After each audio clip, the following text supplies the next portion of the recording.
I want to tell you about a town that forgot how to talk. Not about everything. About one thing specifically. A town of 2,300 people in the Upper Peninsula of Michigan, a place called Harlan Creek, where sometime in the mid-1990s, a collective decision was made. Not in a town hall meeting. Not in a written agreement. Not in any formal way that could be documented or traced. Just a quiet, gradual, unanimous choice made by an entire community to stop talking about what lives in the woods on the north side of town. No announcement. No explanation. Just silence. The kind of silence that settles over a place like snow, slowly, completely, until it's all you know. Until the people who grew up inside it can't even remember when the talking stopped. Until children grow up in that town asking their parents about the woods and getting redirected so smoothly and naturally that they don't even realize they've been redirected. That silence held for nearly 30 years. Until I drove into Harlan Creek on a Tuesday morning in October with a recorder in my jacket pocket and started asking questions. What happened over the next 6 days? The doors that opened, the voices that broke 30 years of quiet. The evidence that had been sitting in attics and basements and locked filing cabinets waiting for someone to finally ask, is what you're about to hear. My name is Carver Mills. I'm an independent documentary journalist. I investigate stories that communities have decided not to tell. I find the silence and I follow it to its source. In 22 years of doing this work, in dozens of towns across this country, I have never encountered a silence as deep, as deliberate, or as justified as the one that had settled over Harlan Creek, Michigan. Because what lives in the woods on the north side of that town is real. The people of Harlan Creek have known it for 30 years. And they were right to be afraid to talk about it. Why Harlan Creek? Why now? Let me tell you how I found Harlan Creek. Not from a tip. Not from a witness who reached out. Not from a research database or a news archive. From a single sentence in a letter. In January of last year I received a handwritten letter, actual paper, actual envelope, actual stamp, from a woman who identified herself only as E. Whitmore, with a return address in Harlan Creek, Michigan. The letter was 3 paragraphs long. The first paragraph explained that she was 71 years old and had lived in Harlan Creek her entire life. The second paragraph said she had watched my previous documentary work online and believed I was someone who could be trusted with a difficult story. The third paragraph was a single sentence. There is something in the woods north of our town that has been here longer than the town itself, and the people here have been afraid to speak its name for 30 years.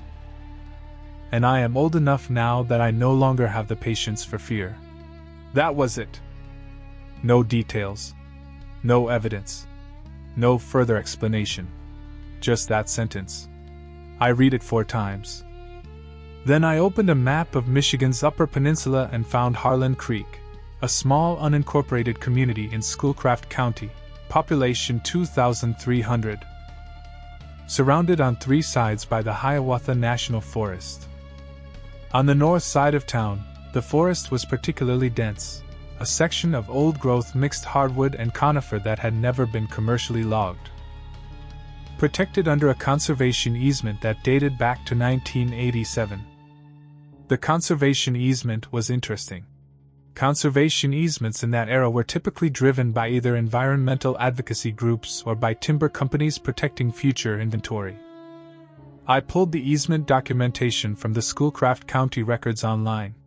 It was either. The easement had been filed by the Harlan Creek Township Board itself.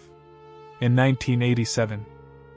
Protecting 4,200 acres of North Forest from any development, commercial use, hunting, trapping, or recreational access. Filed by the town. To keep people out of its own North Woods. I booked a hotel in the nearest larger town, Manistee, 23 miles south, and drove to Michigan the following week.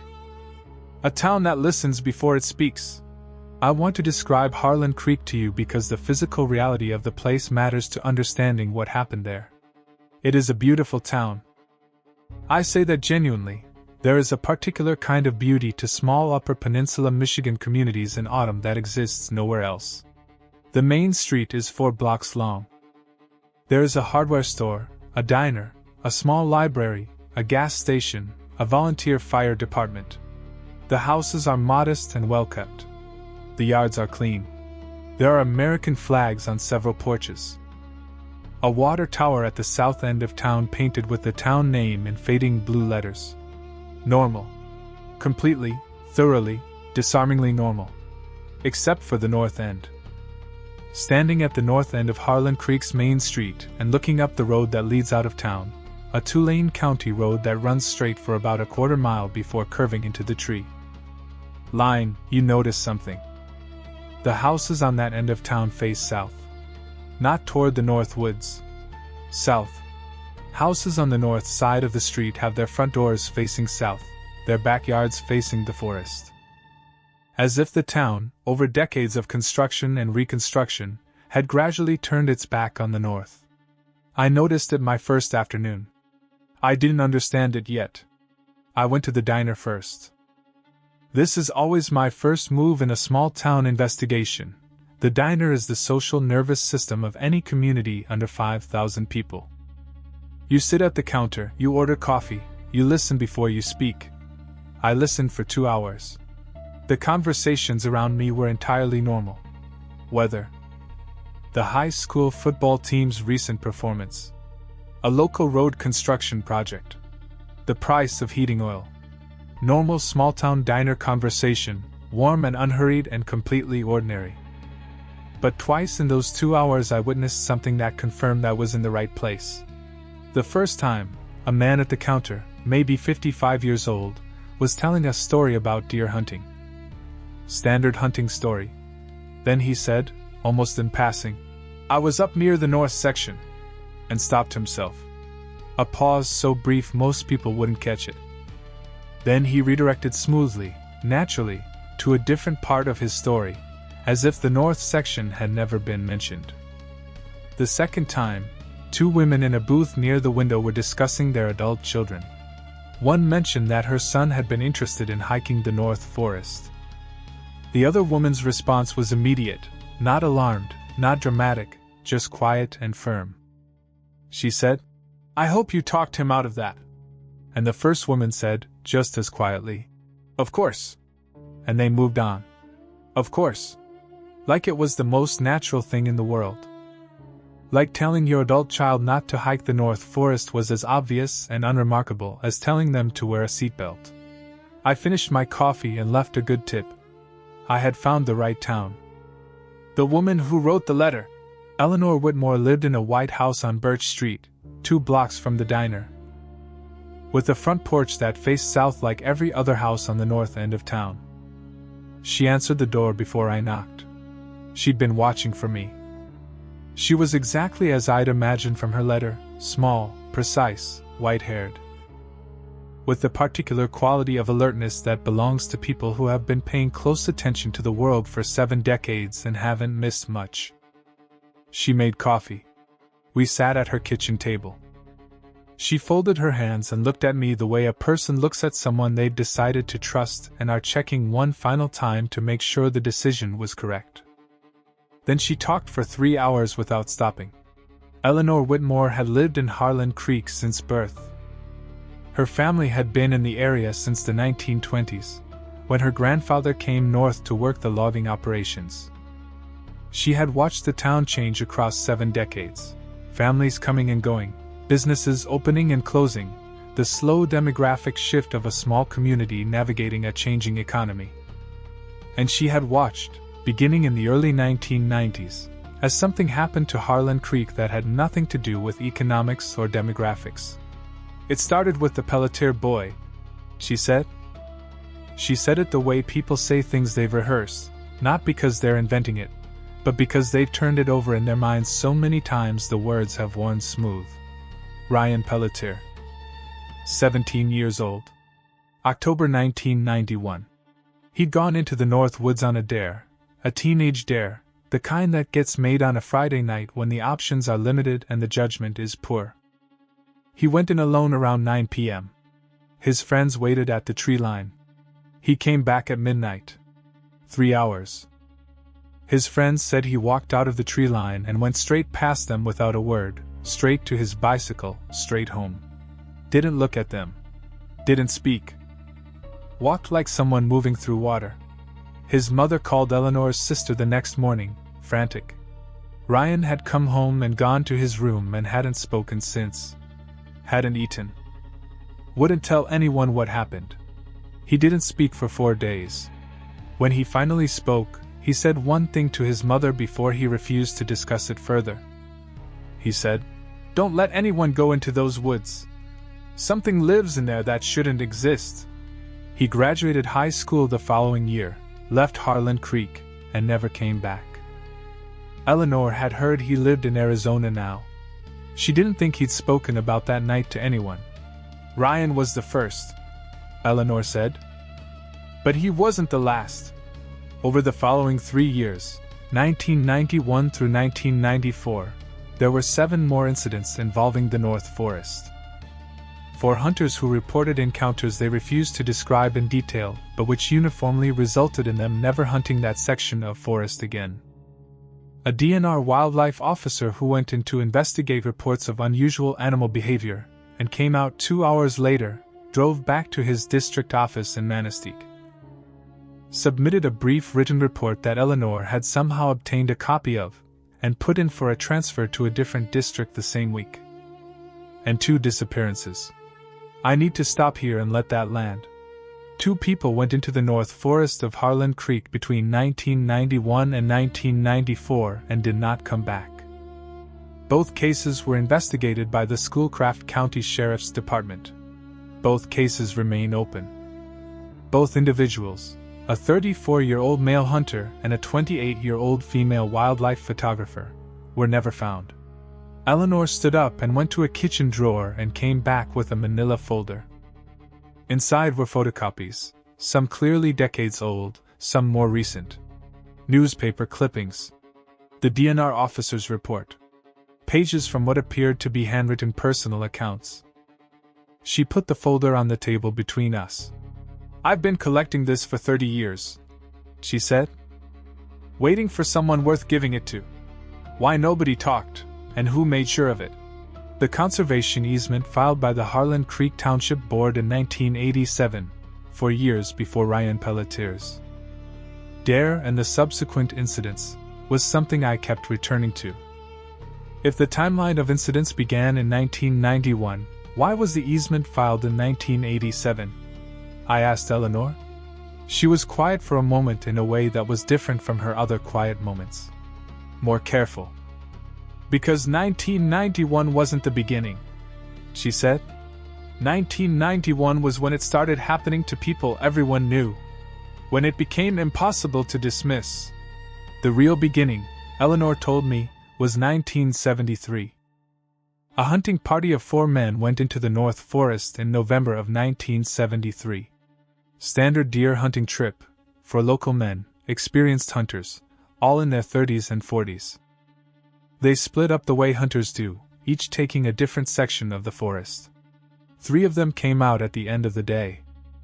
The 4th, a man named Douglas Crane, 41 years old, owner of the hardware store on Main Street, husband and father of 3, was never found.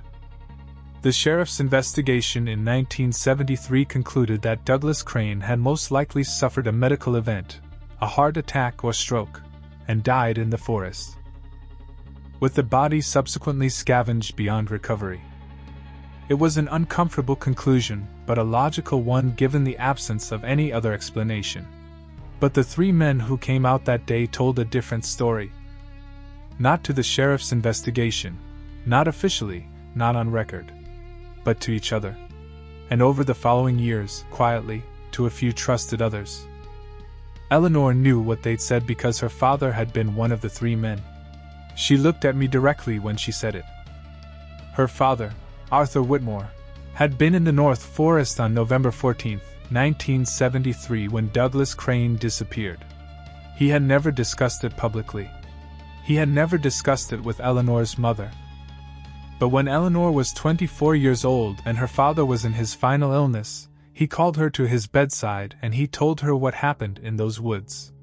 She closed her eyes briefly. Opened them. He said they heard Douglas scream. Once. Very loud. From about 400 yards north of where my father was standing. He started moving toward the sound immediately. He said he got to within about 100 yards of where the scream had come from and then he stopped. She paused. He stopped because something was standing in the trees ahead of him. Standing upright. Very tall. And it was looking directly at him. She folded her hands tighter. He said he had hunted those woods his entire life. He had seen every animal in that forest. He said what he was looking at was not any animal he had ever seen or heard of. He said it had the face of a dog and the body of a man, and it was twice his height. And it was holding perfectly still and looking at him with eyes that understood completely that he was there. Her father had backed away. Slowly. Without running, he told Eleanor that some instinct had told him that running would be the last thing he ever did.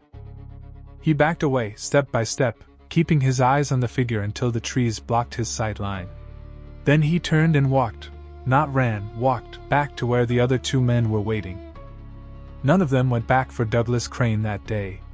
The guilt of that decision, Eleanor said, lived in her father until he died. He didn't go back because he knew, she said quietly. He knew Douglas was already beyond anyone's help. And he knew that if he went forward, he would be too. The three surviving men of that 1973 hunting party made a private agreement. They would not discuss what happened in the North Forest. Not with the sheriff. Not with their families. Not with anyone. And for 14 years, from 1973 to 1987, they kept that agreement. But in 1987, one of the three men became the township supervisor. And in his first year in office, he pushed through the conservation easement on the North Forest. No public explanation. No debate. It passed unanimously because the other two men from that hunting party were on the township board. Keeping people out of those woods was the only thing any of them knew how to do about what lived inside them. 30 years of silence, breaking one voice at a time. Eleanor's folder gave me names. I spent the next 4 days in Harlan Creek working through them. Some doors didn't open. I knocked, identified myself, explained what I was working on, and watched faces close like shutters. Polite. Firm. Not hostile, just done. These people had made their choice about silence, and they were keeping it. I respected that and moved on. But some doors opened. Gerald Fitch, 67, retired carpenter. He had been one of the 4 hunters who encountered something in the North Forest in 1992 and never went back. He invited me in immediately, as if he'd been expecting someone to knock on this particular door for decades and was almost relieved it had finally happened. He sat in a recliner in his living room and told me what happened on October 18, 1992, with the flat.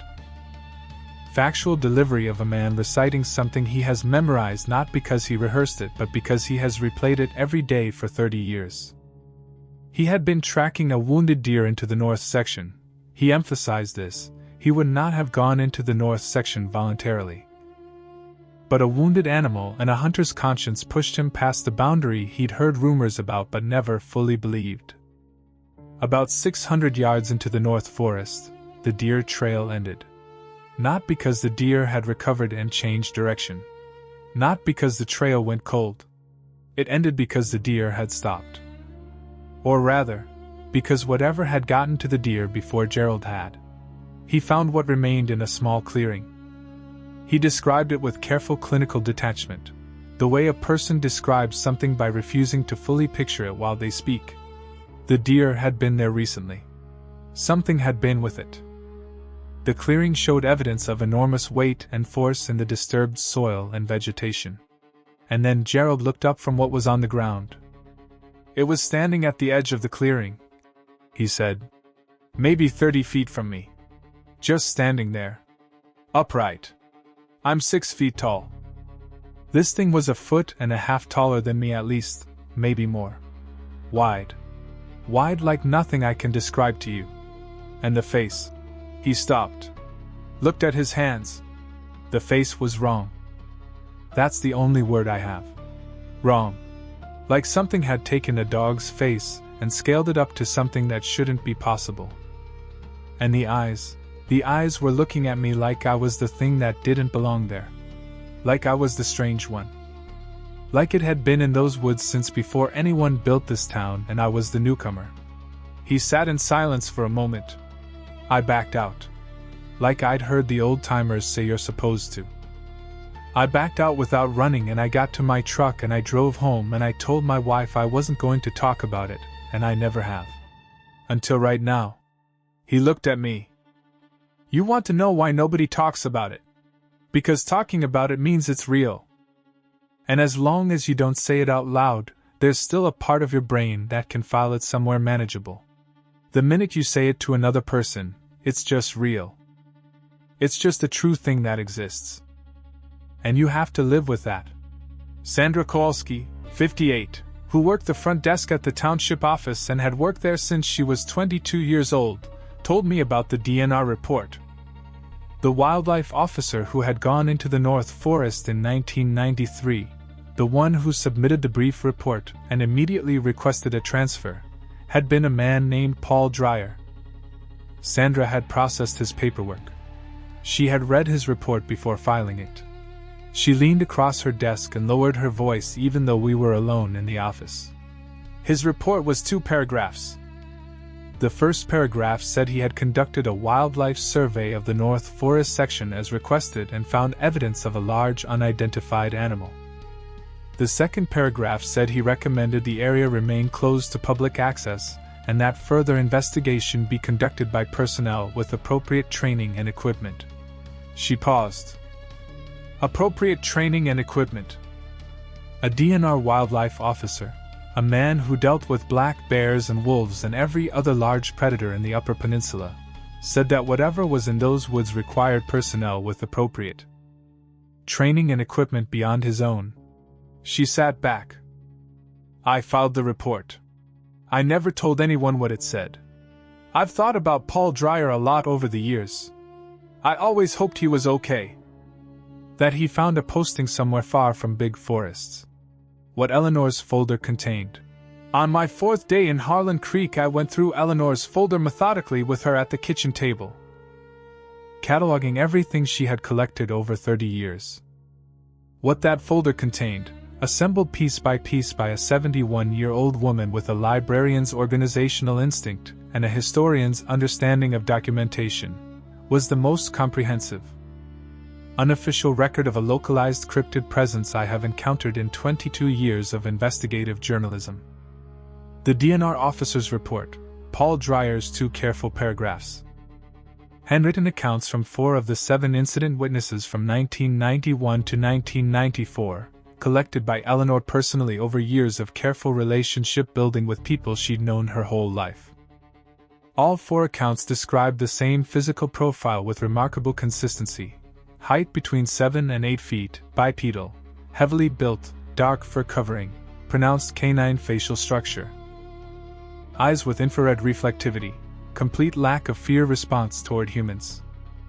That last detail, the complete lack of fear response, appeared in all 4 accounts independently.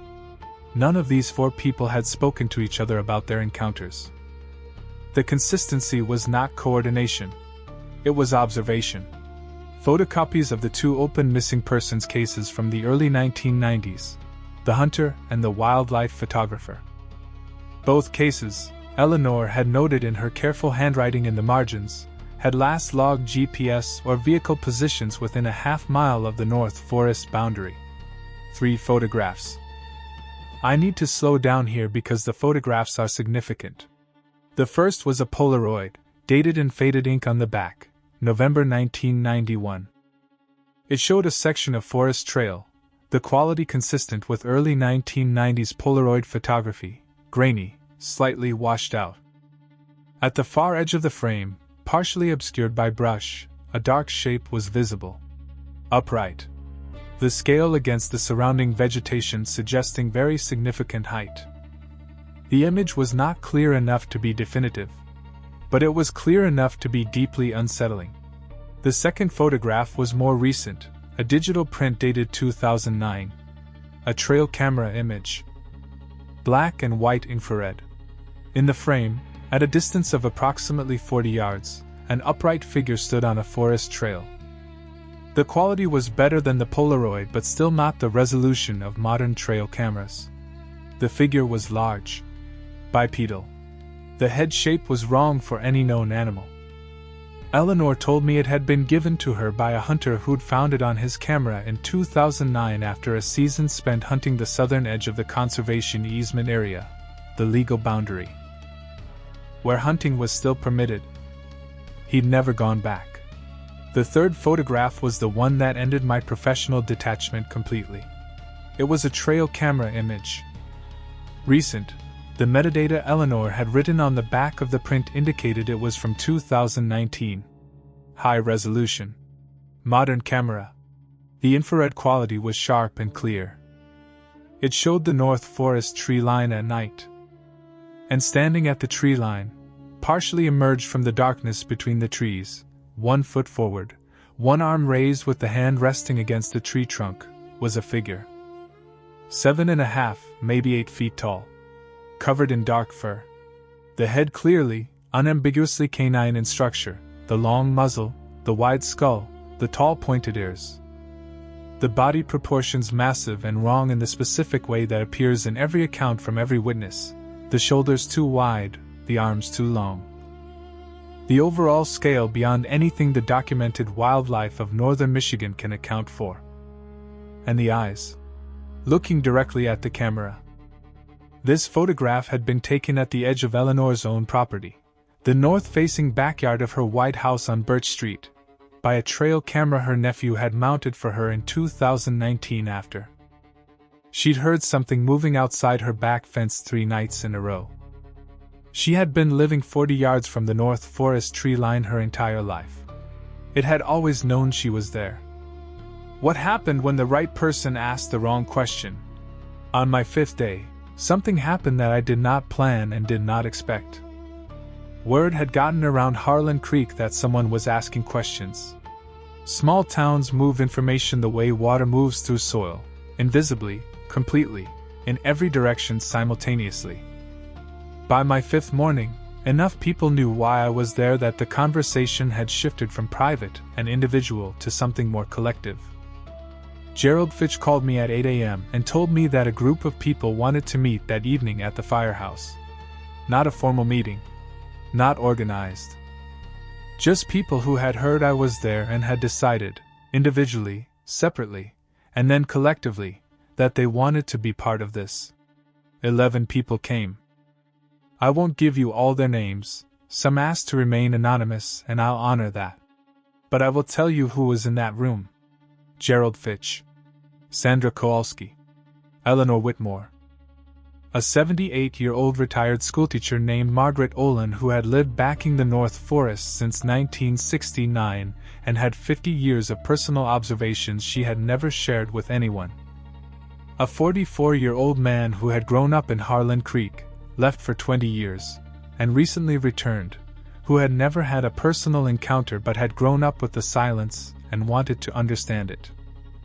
A husband and wife in their 60s who farmed property on the eastern edge of town and had been finding evidence, prints, disturbances, damaged fence lines, on their property for 15 years.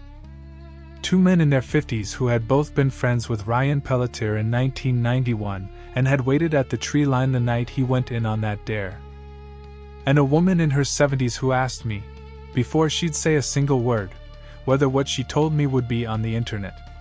I said yes. She said good. What came out of that 4-hour evening in the Harlan Creek Volunteer Firehouse was the most complete picture of 30 years of sustained, localized, credible encounter testimony I have ever assembled in one sitting. The consistency was extraordinary. Details that appeared in Gerald Fitch's account appeared independently in Margaret Olin's account and in the farmer's observations. Details that these people had never shared with each other because they had never spoken about it. The height. The canine facial structure. The complete absence of fear toward humans. The territorial behavior, the way it remained in the North Forest almost exclusively, the way encounters at the forest boundary had a different quality than encounters deeper in the trees. As if the creature understood the concept of a boundary and was making a choice about whether to cross it. That last point, the boundary, came up multiple times independently. The farmer's wife said it most clearly. It comes to the edge, to the fence line, to the tree line. It stands there and it looks at the farm. But in 15 years it has never come over the fence. It knows where its territory ends. Whatever it is, it understands property. Margaret Olin, the retired schoolteacher who had lived beside the North Forest for 50 years, said something that silenced the entire room. She said, "I used to be afraid of it. For the first 20 years, I was genuinely afraid every time I heard it moving at the tree line at night, every time I saw it in the shadows at the back of my yard. And then at some point, I can't tell you exactly when, I stopped being afraid and started being something else. Sad, maybe? Sad that it's been here this whole time and nobody's been able to tell the truth about it. Sad that 2 people went into those woods and didn't come back and the official explanation is still nothing. Sad that this town has been carrying this for 50 years in total silence." She looked around the room at the 10 other people. "I'm glad someone finally asked. What I saw before I left. I left Harlan Creek on a Saturday morning. At 5:45 a.m., full dark, the sun not yet thinking about the horizon, I was loading my car outside the small rental house I'd stayed in on the south end of town. Bags in the trunk. Recorder. Camera. Eleanor's folder, which she had given me to keep. I had parked facing north. Through the windshield I could see the main street stretching ahead of me toward the north end of town, the county road beyond it. And beyond that, the dark mass of the North Forest against a slightly lighter sky. I stood beside my car for a moment in the cold October dark. 40 degrees. Frost on the windshield. The town completely quiet around me, no movement, no lights, no sound except wind in the trees somewhere to my right. And then a sound. From the north. From the tree line. A vocalization that I will spend the rest of my life finding inadequate words to describe. Deep, genuinely, physically deep, the kind of sound that you feel in your sternum before you consciously register hearing it. Not a howl. Not a growl. Not any sound in my 38 years of living that I have a prior reference for. It lasted approximately 5 seconds. Then silence. I stood beside my car and did not move for a full minute. Then I got in and I drove south. I did not look in the rearview mirror.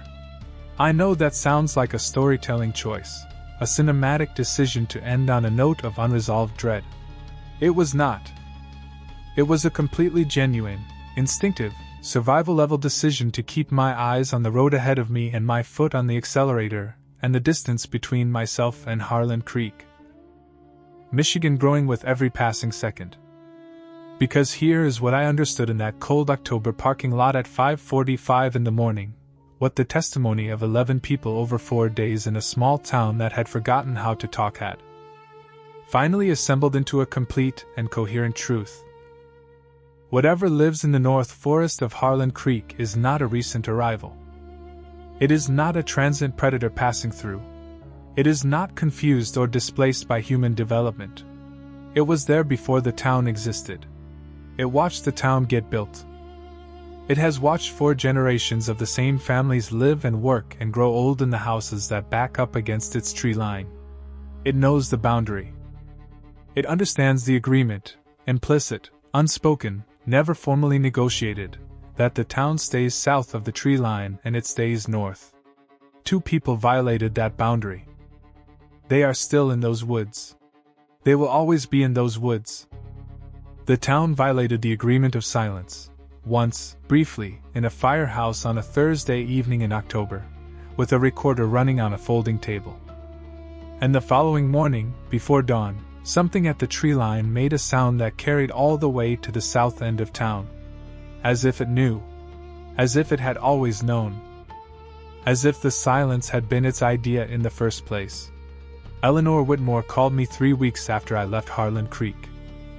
She called to tell me that the morning after the firehouse meeting, the morning I drove south at 5:45 a.m., several of the people who had attended found large bipedal prints in their yards. In frost-covered lawns. In soft soil beside driveways. At fence lines. Not threatening. Not approaching houses or windows. Just present. Just visible. As if something was taking attendance. As if it knew who had been in that firehouse. Who had broken 30 years of silence. Who had finally decided that talking was worth whatever came after. Eleanor said this without fear in her voice. She said it with something closer to recognition. "It's been here my whole life," she said. "It's not going anywhere. Neither am I. I think it's just reminding us that it knows. It's always known." And the silence was never about protecting us from it. The silence was about protecting us from knowing the truth about how little control we actually have. She was quiet for a moment. "I'm okay with knowing now. At 71, I think knowing is better than not knowing. Even knowing this." We talked for a few more minutes. Before she hung up, she said one more thing. She said, "The North Forest is beautiful in the spring. The trilliums come up in April. I've watched them from my back fence every spring for 70 years. A pause. "I don't think it minds me watching the trilliums. I think we've reached an understanding, whatever lives there and I. It stays on its side. I stay on mine. And every April the trilliums come up and we both watch them." She laughed softly. Strange neighbors. But they've never once come over the fence. She hung up. I've thought about Eleanor Whitmore every day since. About a 71-year-old woman who spent 30 years collecting evidence in a manila folder, waiting for someone worth giving it to. Who watches trilliums bloom in April from her back fence while something ancient and enormous watches from the tree line. And who sleeps, I believe, just fine. The rest of us, the ones who don't live beside those woods, who don't know the shape of that specific darkness, who have never heard that sound at 5:45 in the morning in a cold parking lot, we don't get to have her peace about it.